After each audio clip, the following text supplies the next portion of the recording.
Ethical legal issues in end-of-life care. Ethics is part of philosophy. It's not biochemistry, pharmacology.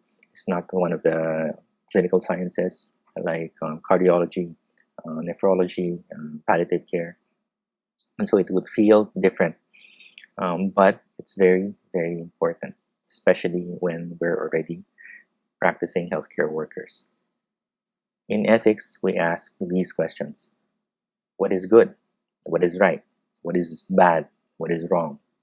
And we try to determine how to decide. How do we decide and know which is good and right?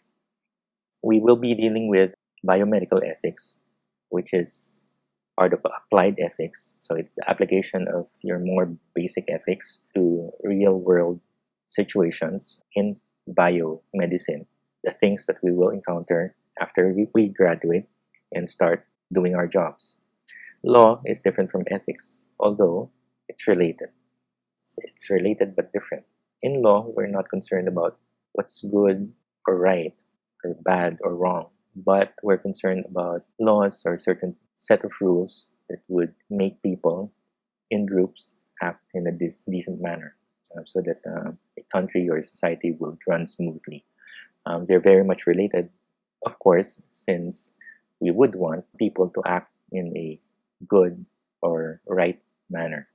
When we ask practicing professionals, what do you think of blank when faced with an ethical dilemma? These are the things they would usually say. A lot of them will say, I will try to figure out the standard practice, meaning what would most of my colleagues do? What would most people do? Several professional groups, or specialty groups or subspecialty groups, if they keep on encountering the same dilemma, would discuss it, talk about it, and come up with an agreed set of standards to help them practice their craft. Number two, what's the hospital policy, or what's the institutional or organizational policy? A lot of people would also be concerned about the policy of institutions or clinics or hospitals where they work. Number three and number four, what is legal and what is ethical? These two are the ones that we'll discuss today. Of course, the first two would be hard to discuss in general terms because they're very specific as to hospital, institution, as to specialty group or professional group. Now, when we ask these same people, well, focusing on what is ethical, how do you decide what is ethical? Now, a lot of people would actually come up with different ways of trying to figure out what is good or what is right. A very popular answer would be, what would a caring doctor do? Meaning, a lot of people would think of an idealized version of a healthcare worker or nurse or a doctor. And in their mind, what is good or what is right is probably what this idealized version of themselves do. What would a virtuous doctor do? Or what would a virtuous nurse or healthcare worker do? Now, some people would think in terms of virtues. So in their minds, there's this person or healthcare professional who always does right and good and follows a set of very important virtues. They might say something like, we should do this because we should be honest. So pointing to the virtue of honesty. Number three, what is the code of ethics? Groups or professional groups or subgroups, physicians, nurses, social worker, cardiologists, oncologists, palliative care groups would come up with an agreed set of rules or principles that would guide ethical behavior. And this will be part of the code of ethics of their group. It's very important to pay attention to this code of ethics. Please note that different countries, different groups and subgroups would have different code of ethics. So you cannot follow the code of ethics of a particular group of specialists like infectious disease doctors in another country. Okay, you should follow the code of ethics of your group in this country. Okay, number four, what would I say or do based on my belief system? Another common answer would be the person would explain things based on their belief system, which can be related to a particular religion, spiritual philosophy, influenced by several existential beliefs or several religious beliefs. And then, of course, the question is this a proper way of doing things in the healthcare field? We're not here to discuss if there should be a separation of religion or healthcare. What I would like to point out is, as far as these professionals are concerned, The thing that influences or guides their life outside of the hospital should be the same thing that influences or guides their life inside the hospital.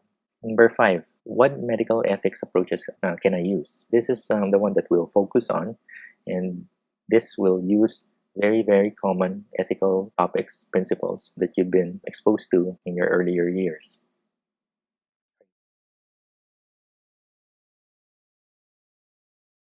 For example, the principles of biomedical ethics. Now, this particular approach says if you're faced with a dilemma, consider the following: autonomy, beneficence, non-maleficence, and distributive justice.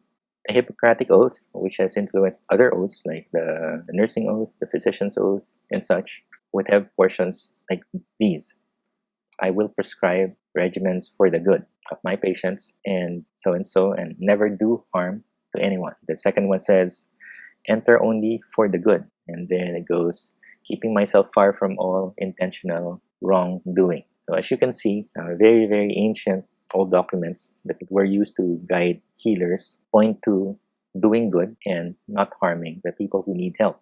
Okay, so that's beneficence and non-maleficence. In the first case is, I understand, but sorry, no, I don't want it. So meaning, your patient does not want something which you think is good for him. You sat down, explained everything to him. He understands where you're coming from, but he also explained everything to you. You understand where he's coming from and why he does not want it. And the question is, if you're supposed to do what you think is good for him, should you still do it if he's refusing? The answer to this question has changed over the centuries. You go back several decades or even a few centuries, the answer would be, of course, you should do what's good. It's probably because he does not understand it well. But that was a long, long time ago. Nowadays, the answer is different. The answer is, your job is only to make sure that he decides well based on the information that you provided. If he does not want it, and he has very good reasons, then you should follow him. I'm not going to say that we're much better than before, or the people, the doctors or the providers in the past have better approach or have better approaches than what we have right now. But right now, autonomy is very, very weighty compared to the other three. Okay, the next case is, tell me, doctor, or tell me, nurse, or tell me, healthcare provider, I want to know the truth. You have a patient who's clearly, based on your science, not going to last more than a few weeks, but the patient wants to know this information. Obviously, the news will be very distressing, and the question is, should you say something that would cause significant distress to your patient? Or will you lie, or say a half-truth, or divert his attention so he doesn't not think about the question anymore? So it's a case of benevolent deception, meaning you're wanting to do good by deceiving or by avoiding the question, versus autonomy. The right to decide for oneself requires the right to information one needs to decide. So that's the corollary requirement. Several centuries or decades ago, the answer would be this: certainly, I will not do anything that would cause significant distress to the patient. First, do no harm. But that was a long time ago. Nowadays, autonomy is very important. So meaning the patient has the right to decide, and if he's asking for the information and it's his own body, then he has the right to that information. So as you can see, for the past several decades, autonomy became more and more important. And it started 1950s, 60s, 70s. It's actually related to several cases concerning withholding or withdrawing life support measures. Modern medicine has advanced so much that we can actually extend somebody's life or put someone on a ventilator or keep someone alive even if he or she does not want it anymore. So it became a big hot topic or issue among legalists and ethicists and courts and lawyers and doctors. And the final answer, especially in Western medicine, is the patient, who is the one who's sick, whose information it is, has the right to the information. And everyone might have different opinions or decisions, but the decision and opinion which counts would be the patient's own decision and opinions. So after this, we now have the informed consent, which is an expression of what the patient wants.